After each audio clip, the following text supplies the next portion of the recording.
Yes. My question is, why did you decide to have only Herman subtitled? And I really would like to get the soundtrack. Why was it only Herman who was subtitled in the film, and she would really like to get the soundtrack? It was, it was something we decided, we kept going back and forth on. One of it was just for clarity, and when we first started, we were playing these phone calls raw. If you heard how bad the sound was when Matt and the mixing team got it, and heard now, you'd be like, oh, these are two different things. Like, they did so much amazing work cleaning up this raw, prison audio. So at the beginning, we needed it, in a sense, just to understand him. And then, even when the audio was clear, we just felt on some level, because you don't see him, at least having his words on screen would give him some physical presence, some visual presence. Though that also, there's the drawback that maybe that distracted you from just listening to him. And then there was also the fact that maybe you couldn't, we didn't ever, because we knew the audio so well, how easy it would be for people to understand. And yeah, the soundtrack's going to be available. So, check us, like us on Facebook, and you'll know when. Is there someone else there? Oh, okay. The man sounds so centered and normal. I wonder how many of the authority figures would secretly admit that. Herman sounds so centered and so normal. How many of the authority figures would actually admit that, do you think? Secretly. I'm sure actually probably more than you'd expect. Jackie may have a response on that. He actually, he talks, he has friendships with the guards and stuff. He's not out to get them. And in a weird way, you've like hit the nail on the head, is like, prison is set up to make you not centered and normal. That's the whole system, is to make you decentered and unnormal, because that's the easiest way to control people. So he presents a real threat in that sense to the prison system by being so centered.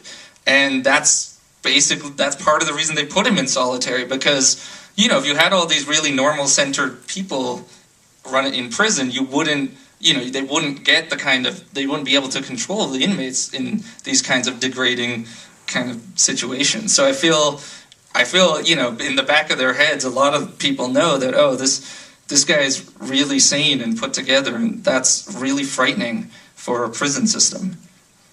Jackie, you would have talked to a lot of those prison, officials when you were trying to get through to Herman. Did any of them ever sort of insinuate to you that they knew this was really, really, really fucked up? I can't believe you just dropped an F-bomb. That was awesome. I'm not the only one. Definitely. In the United States, there's a lot of people who are doing jobs that they don't want to do. And I think correctional officers make up a big percentage of that.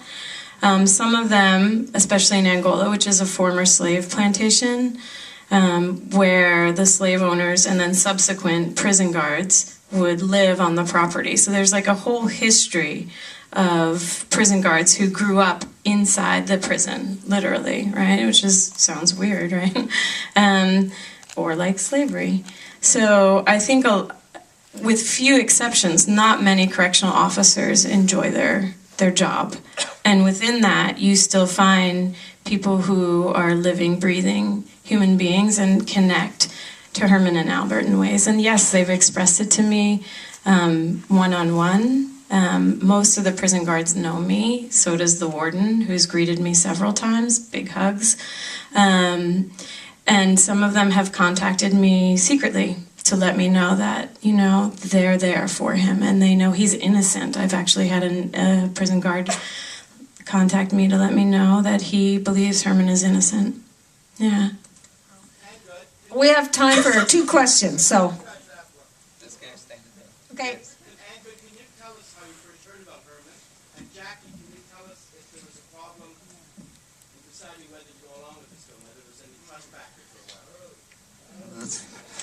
The question was for Angad, how how did he first hear about Herman? And for Jackie, was there a process in trusting to go along with this project to agree to be in the film? So my answer is pretty simple, because I heard about Herman through Jackie and this project. I had, Jackie and I were friends for years before we started on this crazy journey. So, she was my introduction, and I knew about this art project for years before I decided maybe this will make a film. So it wasn't, it was always, mediated through Jackie, but I had been hearing about the case for many years before I thought we could maybe make a film out of it. There was no trust issue making this film until we started making this film. And then, can I say it? I'm going to say it. So that scene where I'm writing on my arm and I talk about my poo, right? That really flattering scene. So Angid was like, I'm just testing the camera here, just learning how to use it. And I was like, okay. But so, that was also yeah. I had never used the camera before, and I was just testing it and learning how to use it. And it's not going to be in the film or anything like that. And there it is, right? And so, thank you, Ricardo. So, so there's, I think if you can take away one thing about this film, which extends beyond like the actual juice, the actual energy that made this film into production, into life, is this: everything is based on trust, right? We develop these relationships that are weird and awkward and unusual, and in the end, all that it boils down to is trust. The trust that Herman and I have for each other, that Angid and I have for each other, these kinds of things. And if you can foundationally build your life on that kind of trust and the chance that comes with that kind of trust, then I think you have hope. Yeah. Oh, that sounds like a fantastic ending statement for the film. One more question. I wish we had more, but we can talk outside. Yes, way over there. Oh, in the balcony. Yell it out. Yeah. Yeah. Okay, hi. Hi. Herman, thanks so much for making this film a great story. We talked about your decision to not Well, that will be interesting. Thanks for making the film. Great story. Could they talk about the decision about not having us see Herman? Sure. Well, just in terms of, not showing him on camera, we were never allowed access to him into the prison. And we knew early on, or actually even before starting the film, that they weren't going to let us actually film him or the prison, or have any access to this prison, because obviously he's not somebody whose case they want publicized, right? Like, he's the person they've been trying to hide and keep in solitary. That all being said, we did have access to photos. We have lots of access to photos. Another reason to go on the website, because you can see some. But that was really a creative decision that we made early on, not to use his photo.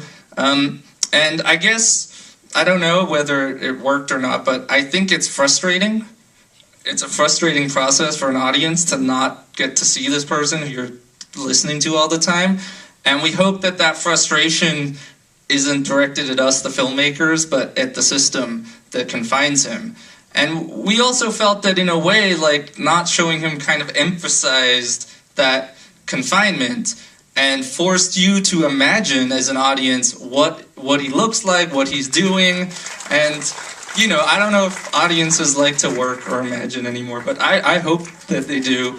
And it would, kind of mirror the kind of imagining that he was doing in trying to imagine what's happening outside. You guys would have to imagine what's inside. And I also fundamentally believe that your imaginations are probably much closer to the truth of how bad it is than anything we could have shown, because we could have probably shown an image of him in a cell, but that would have probably made it look less, pretty livable, because he looks normal. I want to remind you that you must vote on the way out. Of course, you're only going to vote for the highest rating. And that this film is screening again on May the 2nd, 9:15 at the ROM, and May the 6th, 9:30 back here at the Tiff Bell Lightbox. Please go home, tell your friends. It's an incredible film and a very important story. Thank you so much, Ange. Thank you Thank you guys. so Thanks much, you all for Jackie. coming Thank you, Lisa. and staying for the Q&A.